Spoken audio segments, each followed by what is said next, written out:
Regional Director, thank you for this report, because I think it is extremely, I mean, I was just listening to some of the things you said.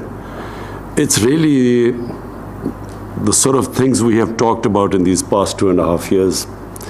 Our main concern, my government's concern, is to lift our people out of poverty.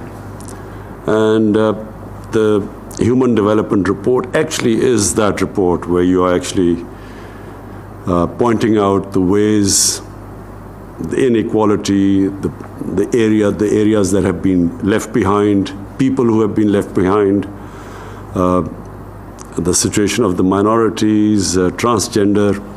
So for me, a civilized society is defined by the way it looks after its weaker section of the population. It is not defined by how the rich people live or how the rich classes, their lifestyle. It is defined by how is it planning to reduce this inequality. And then the sort of things you've mentioned before this report, this elite capture. And it's not just a problem of Pakistan, it is a problem of almost all the developing world. It is also, of course, a problem in the richer countries, where you see this incredible situation of about the last time, I think maybe it was the UNDP report, I'm not sure, where around about 60 people own about the same amount of wealth as about 3.5 billion people on this earth, which are shocking figures, because there has to be something wrong with the world order where such inequality exists, and such, on one side, such opulence or wealth that can never be spent in 10 lifetimes, and on the other hand you have extreme poverty. And then with COVID, which is all it has done is that it has made poor people, whether they're in rich countries or in the poor countries, it's made them poorer. So more and more people have gone below the poverty line. It hasn't affected the rich people. In fact, some of the rich people have got richer during this COVID last 1 year.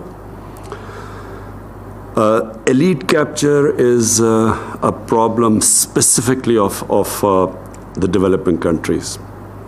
And I was reading the FACT-I report. The Secretary General of the United Nations has made a panel under him which has come up with this report, and it is a shocking report. The report is that every year, $1 trillion leave developing countries into tax havens or into properties in richer countries.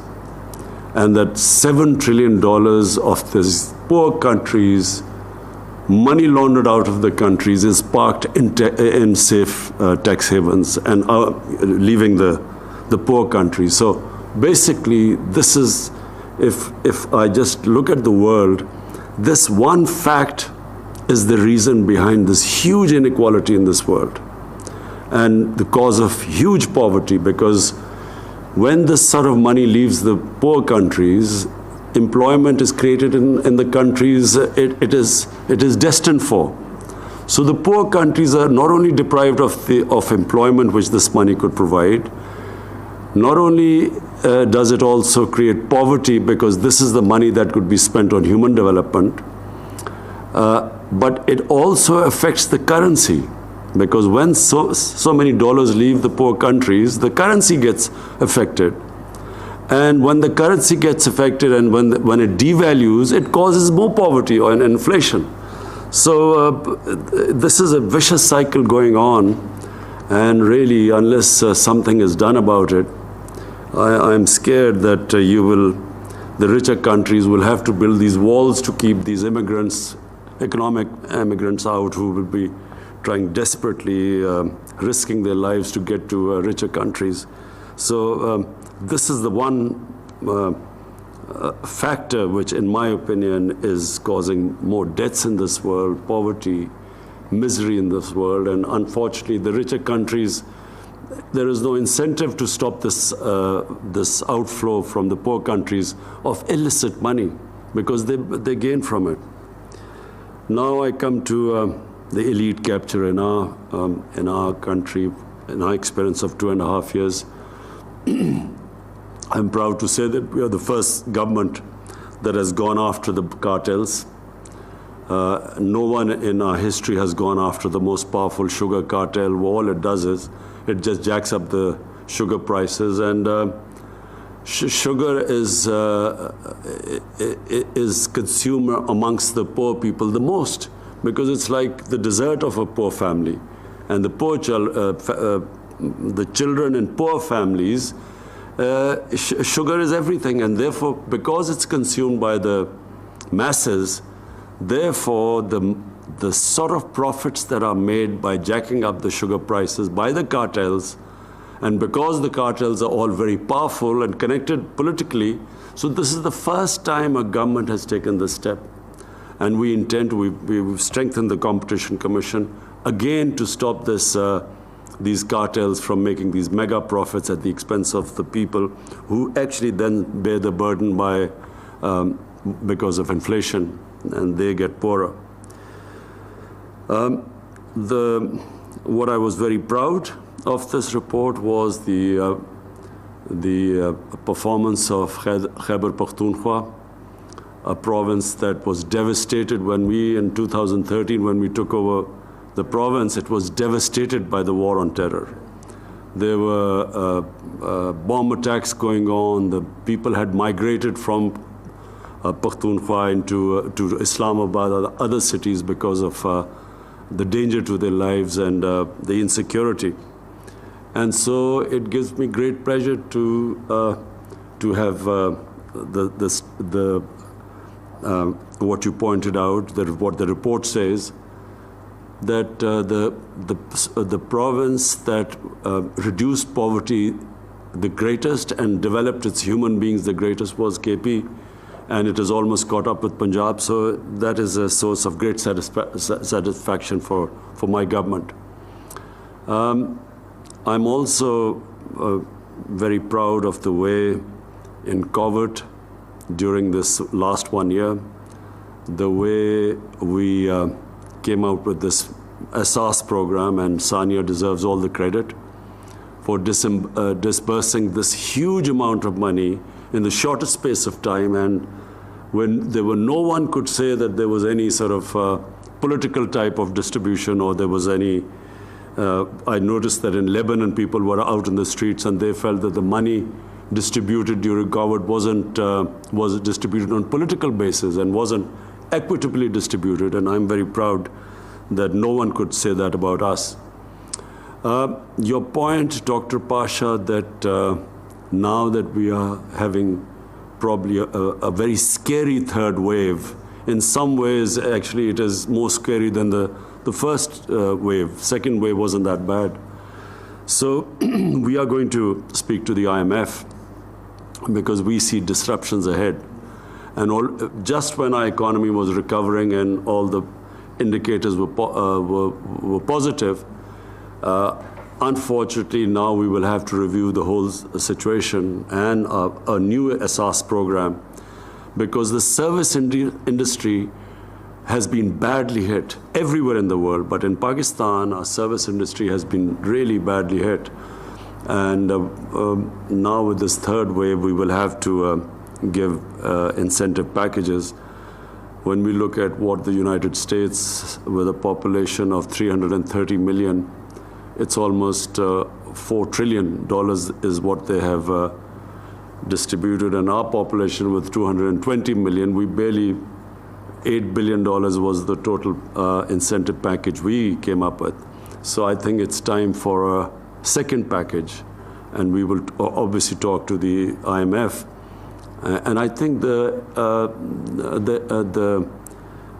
head of IMF, I think she realizes, I've read her statement, she realizes that this is a very unique situation, and you cannot suppress demand, and you cannot impose conditions when people are already suffering. So we will want to, I will personally talk to her, and as you quite rightly mentioned, Dr. Pasha, that the UNDP report clearly states that, you know, you have to protect those, because the people affected are the poor people. The masses are affected everywhere in the world by the lockdowns and the disruption by the coronavirus. So we will be talking to them, and I look forward to reading in details your suggestions how we can protect the most vulnerable section of our society. Finally, all I would like to say is that this UNDP report is going to really help us, because you have gone into details. We talk in theory, but you will now, with all this data you've gathered, this will really help us in fine-tuning our policies. And the main thing is to protect our poor section of the society, and also the regional disparity. We're already working on that. And Sania has been gathering this data. We've covered almost 75% of our population, and we hope to have this data of covering the entire population by June. And so what we plan to do is then give direct subsidies to people. Once we have this data, and this untargeted subsidy, as you quite rightly pointed out, it's utilized by those people who don't need it, and the people who need it are deprived of it. So we now, once we have this data, then we will be able to directly subsidize that section of the population that's vulnerable, whether it is in the rural areas or in the urban areas, different types of subsidy to the small farmer, and then to urban consumer who's facing inflation. We will then be able to directly help them in their basic foods which they consume, the basic staple diet. We will be able to directly fund them, because unfortunately the commodity prices are rising all over the world because of the COVID disruption of the supply side. So we will be able to protect these people by directly subsidizing them, and that's why this data is extremely valuable for us.